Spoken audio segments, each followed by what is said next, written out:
Guys, good afternoon. So ngayon guys, ay andito tayo sa cornice ng Abu Dhabi. So ngayon guys ay pinaka-special na araw po sa atin lahat dahil ngayon po ay 52 UAE National Day. So lahat po guys ay magkaisa o nagkakaisa at nandito po lahat sa cornice tagtitipon, mapa-expat man o mapa-Emirati ay andito po lahat upang mag-celebrate sa pagdadaraos ng 52 UAE National Day ng Abu Dhabi.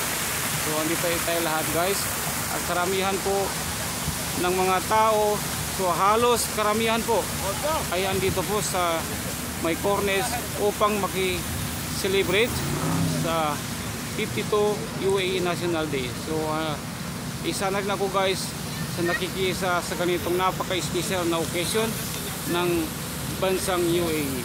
So this is the 52 UAE National Day. So nakita nyo guys ang daming mga tao sa aking likod. So ang oras po natin ngayon ay alas 5 ng bandang hapon.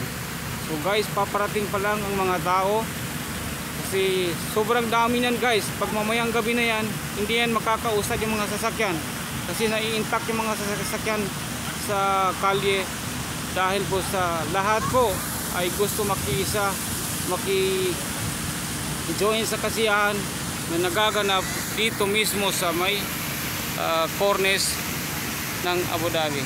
So ito guys, ito po, andito po guys, andito po.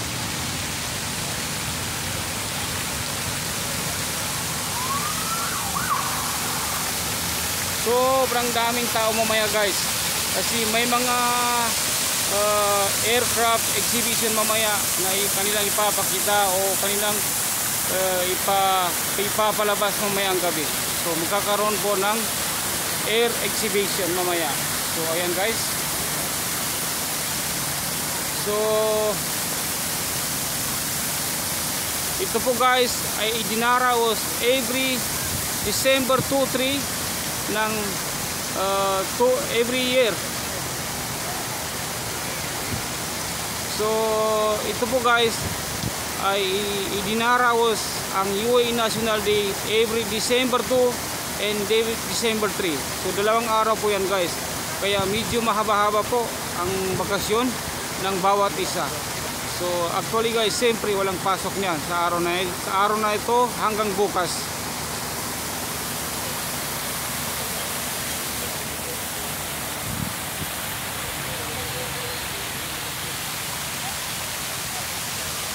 So magkaalas 5 pa lang guys, magkaalas 5 pa lang. So paparating na yung lahat ng mga tao. So andito na yung iba, mga family ay andito na.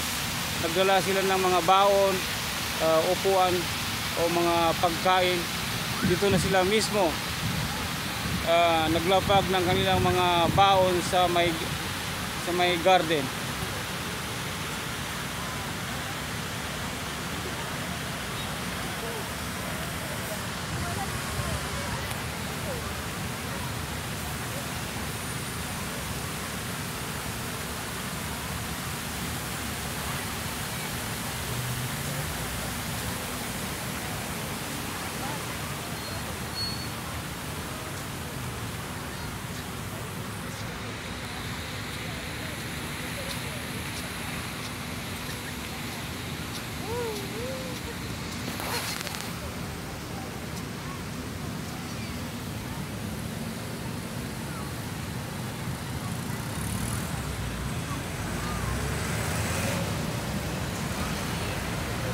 So guys, mamaya-maya mga bandang alas 7 ng gabi na yan, itong road na to na itong nakikita na may mga sasakyan, so mamaya sarado po yan.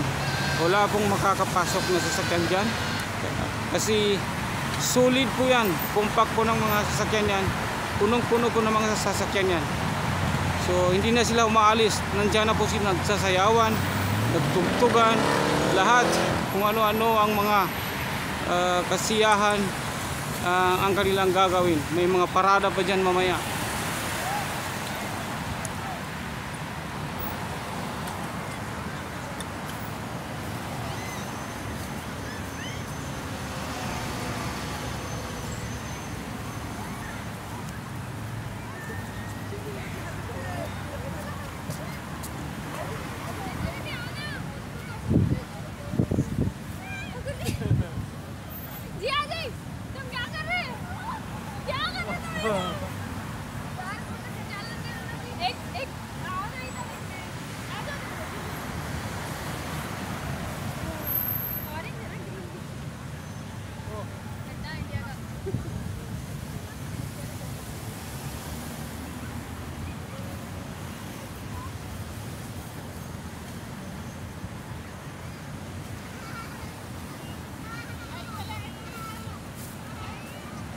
So ngayon guys, nakita nyo yung araw po ay papalubog na po.